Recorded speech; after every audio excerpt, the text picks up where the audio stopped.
Hey guys, I wanted to give a quick summary of the update the dev team just published, things that I think are highlights for what they're doing with the launch next week. They're introducing keybinds for mouse and keyboard at launch. I'm a WASD player myself, but I have a few friends who use ESDF. These will be helpful for those players who likely wouldn't be able to play otherwise. They do have controller support, but rebinding won't be available for that yet. They noted the stress test started us out with already geared characters and a few hours into the game. I know looking at Reddit, a lot of players were confused and overwhelmed by this. In the launch version, there will be a tutorial and we'll start off with significantly less gear, kind of how normal survival sandbox games start us out. Is actively looking to improve the UI with a couple things. They want to be able to drag and drop items from your equipment bag into the hotbar, improving the HUD when it's not active to hide it, and also increasing the visibility of status effects. I know everyone will appreciate being able to know what statuses they have active, both positive and negative. They're not sure if these updates are going to be available at launch, but it will be available early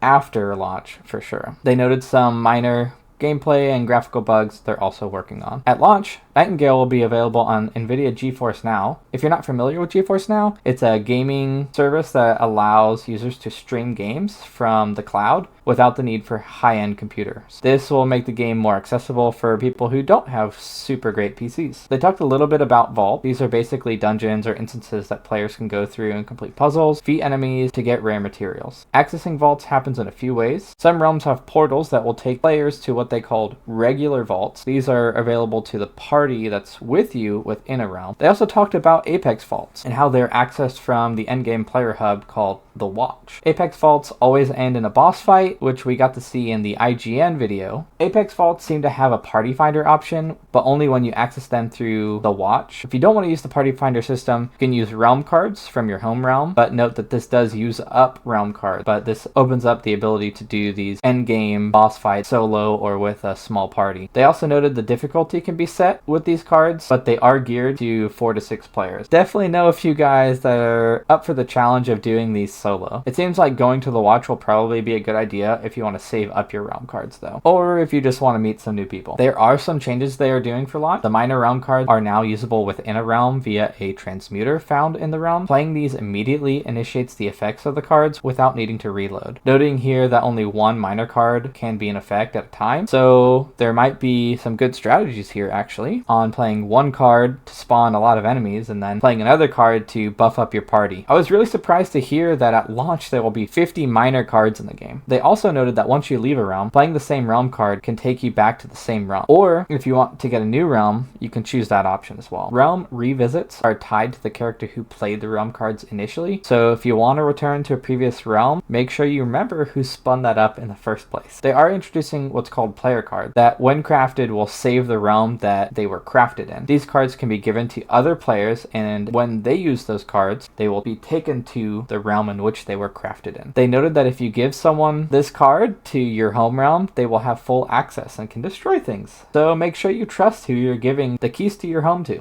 They introduced public realms as well and caution people not to get too attached to anything in these realms as they are public and anybody can do anything within them. They are looking at adding more features to the player cards and the public realms post-launch for more controls and permission. Nightingale will be $30 at launch with regional adjustments. There was also a Q&A portion where the team answered frequently asked questions. I'm going to go through these real quick. Nightingale will have both first person and third person at launch. Third person is still a work in progress. Nightingale can be played completely solo or multiplayer. You can adjust the difficulty as you want per realm. There will not be private servers at early access launch. We will only be able to play on their dedicated servers, but private servers will be coming at a later point. Progression is character based for main quests and equipment. Puzzles and points of interest are realm based. Keybinds will only have one input, so no alt keys such as Shift B.